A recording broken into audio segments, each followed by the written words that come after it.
ایک صاحب کی دوسری شادی میں انہوں نے مجھے بلایا, ولیمہ کیا بوفے میں, ڈیفینس میں شادی کی تھی انہوں نے دوسری, بوفے میں ولیمہ نا, وہ بھائی 25 کھانے آپ کی مرضی جو مرضی کھائیں. میں چلا گیا, میرے بہت قریبی دوست تھے, بڑے خوشی خوشی مل رہے ہیں نا ہر ایک سے, السلام علیکم میری شادی ہوئی ہے, السلام علیکم. مجھے پتا تھا کہ جب اس کی بیوی کو, ان کو بیوی کو پتا نہیں تھا سسرال کو, پہلے میں لوگوں سے کہہ رہا تھا یہ جتنا ابھی یہ چمک رہا ہے نا, یہ اس کی حالت دیکھنا ایک ہفتے بعد.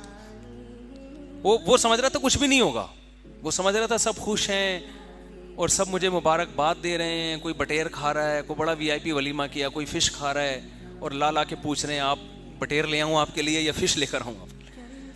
تو لوگ بڑی حسرت سے اس کو دیکھ رہے تھے, یار مفتی صاحب آپ کے بیان سن کے اس نے شادی کی اور دیکھیں کیسا چہرہ چمک رہا ہے. دولہا بھی بڑا تھوڑا ہینڈسم تھا, تو کیسا چہرہ چمک رہا ہے. میں نے کہا ابھی اس کو پتہ نہیں ہے بیچارے کو اس کے ساتھ ہونے والا کیا ہے. یہ جتنی توقعات لے کے بیٹھا ہوا ہے نا کہ ری ایکشن ہوگا, اس سے 20 گنا زیادہ ہوگا ری ایکشن.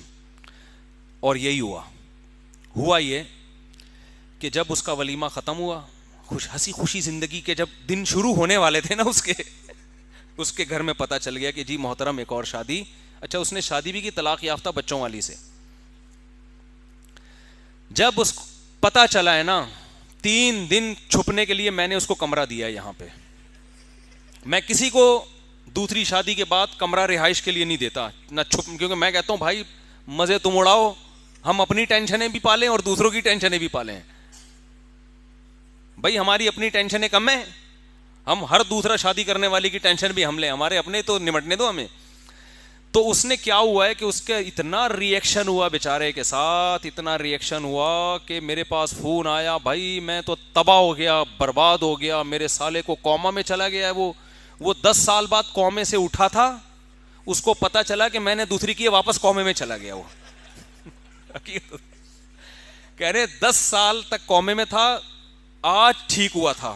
جیسے ہی ٹھیک ہوا اس کو اطلاع ملی کہ تمہارے بہنوں نے دوشادی کی, واپس کومے میں چلا گیا. وہ بھی میرے کھاتے میں ڈال دیا کہ تیری وجہ سے کومے میں گیا. وہ سسر صاحب نے جو کچھ ہوتا ہے وہ بتانے کی, کر کے دیکھو تو پتا چلے گا. اتنا ٹینشن میں آیا ہے بیچارہ کہ مجھے فون کیا اس نے, مفتی صاحب میں بہت پریشان ہوں اور میں سوچ رہا ہوں کہ میں چھوڑ دوں, میں دوسری کو چھوڑ دوں یا کیا. میں نے کہا نہیں, دیکھو چھوڑنے والا کام نہیں کرو. اب ہر آدمی اس کو کوئی تسلی دے نہیں رہا, جس کے پاس جائے لوگ اسے کہتے ہیں کہ ہاں میں نے منع نہیں کیا تھا, ہماری نہیں سنی نا, یہی ہوگا. تو مجھے اس کا وہ ولیمے کی جو چہرے کی مسکراہٹیں اور نور جو نکل رہا تھا نا, وہ یاد آ رہا تھا. اور میں نے کہا میں نے پیش گوئی کی تھی کہ یہ سارے جتنی بدتیسیاں دکھا رہے ہیں نا ابھی, یہ پتہ چلے گا جب گھر میں پتہ چلے گا اس.